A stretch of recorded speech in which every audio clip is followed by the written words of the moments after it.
Hello, YouTube. It's me, John Avenger, once again, and welcome back to Movies from the Past 100 Years, 1919 to 2019. Tonight, I'm talking about a 2015/2016, because it was released in theaters briefly, science fiction action comedy called Lazer Team. This movie was pretty freaking awesome. It was in my top 10 of 2016 because I saw it on, not YouTube, but I saw it like on demand somewhere. I saw it online and I really enjoyed it. This, to me, is what Fembusters should have been.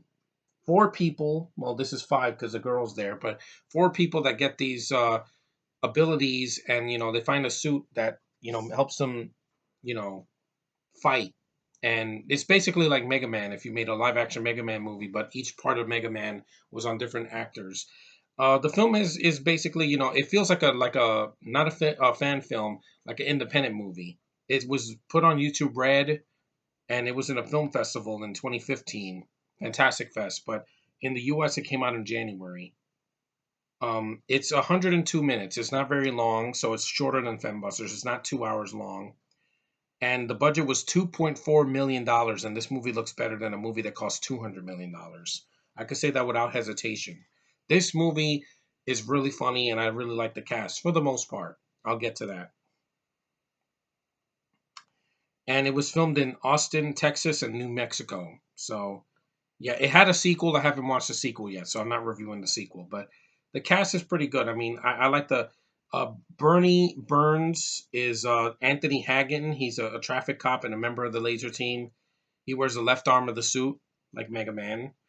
Gavin Free is Woody Johnson, a member of the Laser Team. He wears the helmet. Oh, that's the British guy.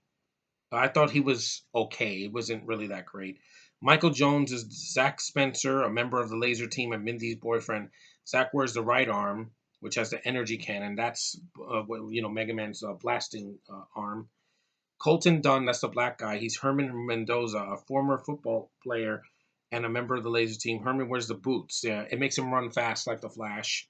And Ali DeBerry, you may recognize her as Paisley from Ant Farm on the Disney Channel.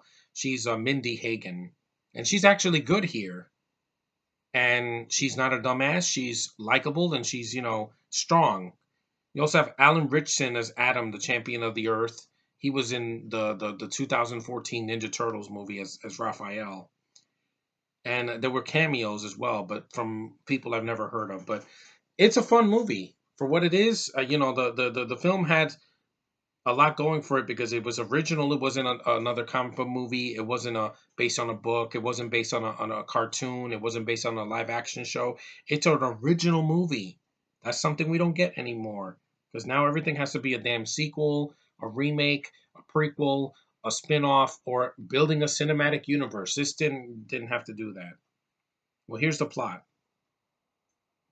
In 1977, the government has secretly decoded a transmission sent by the alien Antarians, which warns of a deadly race known as the Warg coming to destroy Earth. To help defend Earth, the Antarians have sent a powerful battlesuit for the champion of Earth to wear.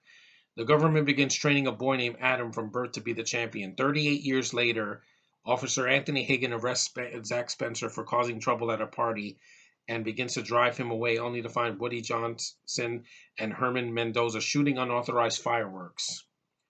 Herman defiantly launches a massive rocket which strikes an incoming UFO and causes it to crash nearby. The UFO reveals the battle suit, and then the guys wear the suit and they have to get used to it using the shield and the blaster and the running shoes and the helmet. And it works, and it's really, really cool. You have also, meanwhile, a group of soldiers are possessed by small robotic insects sent by the wargs and begin to hunt down the Laser Team and possess Mindy, Ali DeBerry's character. And the film looks great. I think it has a really good budget. They don't shake the camera in the action scenes. The special effects look really impressive for $2 million. And the characters have really good chemistry. The actors are right here. Let me show a picture of them. This is the cast. Most of the cast in the movie. They're mostly unknowns, except for Ali DeBerry. She was the only one I recognized in the movie because I saw her on the first two seasons of Ant Farm, and she had like a guest spot in the third season. And yeah, the film made me laugh a lot. There were a lot of moments where at that, it gave me some chuckles. And like I said, it didn't have the stupid toilet humor of the of freaking Fembusters. I don't remember if this movie was R or not. I'm gonna check here.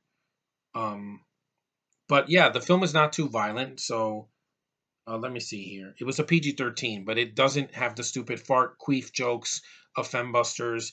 It's shorter. Matt Hullum did a good job directing it. He's the director.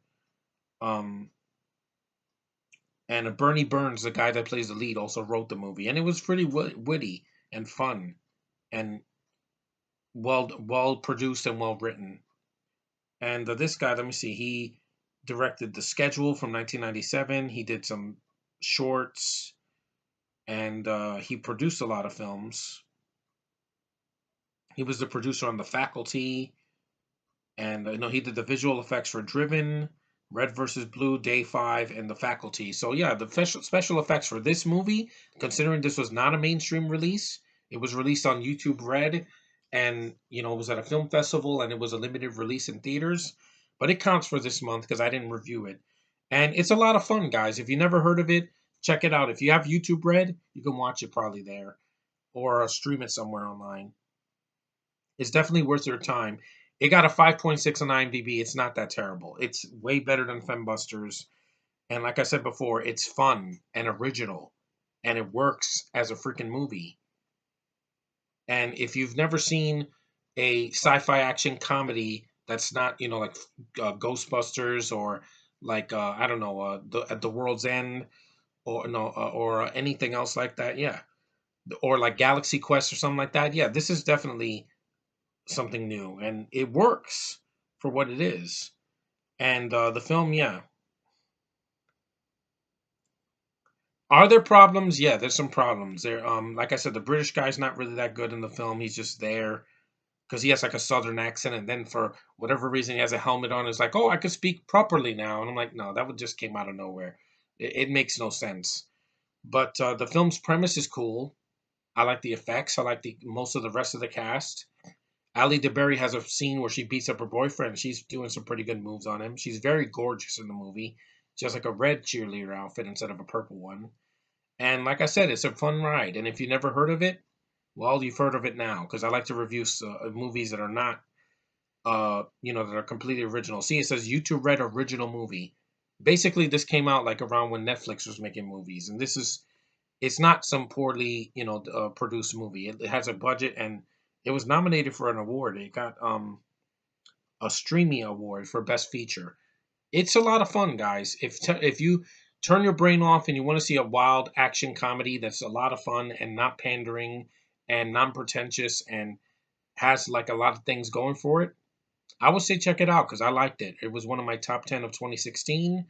I was not expecting much. I'm like, oh, there's going to be some dumb YouTube Red movie with no substance. It has a lot of substance. Screw what the critics say. This movie has a lot of substance for an original movie and with something different. It's the closest to a Mega Man movie we're going to get live action. So I appreciate for what it did. It put a lot of effort with such a minimal budget. It did not deserve to flop. There's worse sci-fi movies that were released in theaters that made more money than this, and it's just sad. But this movie's fun, so I would give it at least one watch. It's worth your time. So anyway, thanks for watching, guys. Take care, and I'll see you in the next review next time. So peace.